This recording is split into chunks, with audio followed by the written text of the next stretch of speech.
How many people here are criminal justice majors? Okay, not that many, but even if you're not, I'm sure you've heard of the infamous so-called Zodiac Killer. This unknown suspect was terrorizing Northern California in the 1960s to the 70s. It is confirmed that the same subject killed 5 people, but he claimed to have killed 37. Studying past serial killers ensures law enforcement and forensics gradually improve, which is why it is important we focus on people who are never caught. We can learn how to prevent more murders from happening. I've been researching the Zodiac Killer for a while because it has always interested me how the police have had various suspects but couldn't catch anyone because all of the evidence was circumstantial. Now I'll be presenting my research and theories, including his confirmed crimes and a possible suspect. First I will talk about the history of his crimes, then I will discuss how he taunted the police, and finally I will look at a suspect. So to begin with, we will discuss the murder's victims. The Zodiac claims to have taken up to 37 lives, however, it is said that he also took credit for other people's crimes, so we don't know his true number. It is confirmed that the same subject, taken 5 lives and attempted to kill 2 others. The first non-confirmed attack related to the Zodiac was the killing of 2 young adults named Robert Domingos and Linda Edwards in Gaviota State Park.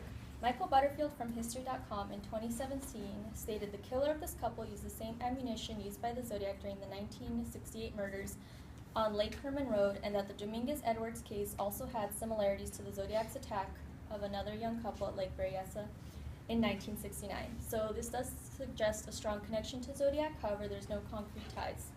The second recorded attack linked to the Zodiac is that of Sherry Bates in 1966 at RCC. She's linked to the Zodiac because a letter was found carved into the desk that was describing her murder, and it was linked to the Zodiac because he later confessed to the crime, and the handwriting between the desk and the letter sent to the San Francisco Chronicle was a match. Not all crimes that the Zodiac confessed to can be definitively tied to him, since he often took credit for crimes only after they appeared in the newspaper. The first couple that are confirmed Zodiac killings were 2 teenagers on December 20th in 1969 in the city of Benicia. The victims were Betty Lou Jensen and David Faraday, and they were both shot. The next pair of victims, Darlene Farron and Michael Mageau, were shot, and this time it was 4 months later in Vallejo. Mageau lived despite his injuries. Later that same year, another couple was attacked at Lake Berryessa by a hooded figure. The FBI files open to the public display a letter from the Sacramento Police Department on October 10, 1969, stating that the MO and message left by assailant is identical to individual responsible for previous murder committed in nearby Vallejo, which connects this attack to the last couple.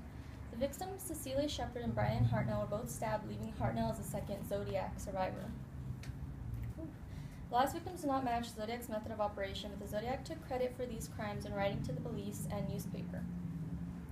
On October 1st of 1969, the murder of a cab driver, Paul Stein, was reported to the police by bystanders. He was shot, however, the gun did not match the guns used at previous crimes.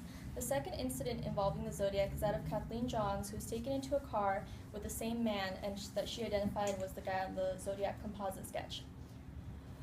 Now that we've identified the victims, let us discuss the killer's involvement with the public.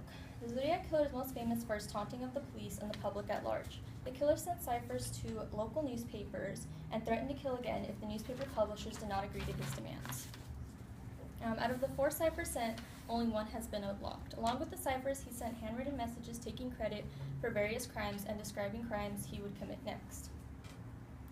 After the attack of Farron and Mageau, the police received a phone call by a man claiming to have killed them and the previous victims, Jensen and Faraday, on Christmas. He not only called the police, but also called people he knew were investigating the murder, including amateur investigator Robert Graceman. Now that we've finished discussing his teasing of the police in public, let's move on to a likely suspect. The man who could have possibly killed the first 2 couples was Arthur Lee Allen. Allen was first put into suspicion when his friend David Cheney told police that Allen confessed to him he wanted to be called Zodiac and kill people. This was obviously very suspicious, but the police couldn't indict Allen without physical proof. So they went to his trailer and they found boots and gloves the same size as found at various crime scenes. And to further explore this point, when Allen went to jail in 1974 to 1976, the Chronicle received no new letters from Zodiac and no new crimes were committed. Additionally, Allen's birthday is December 18th, very close to the time where the killer claimed it was his birthday, and close to the day the first couple was attacked in 1968. All of this evidence was circumstantial with no physical proof.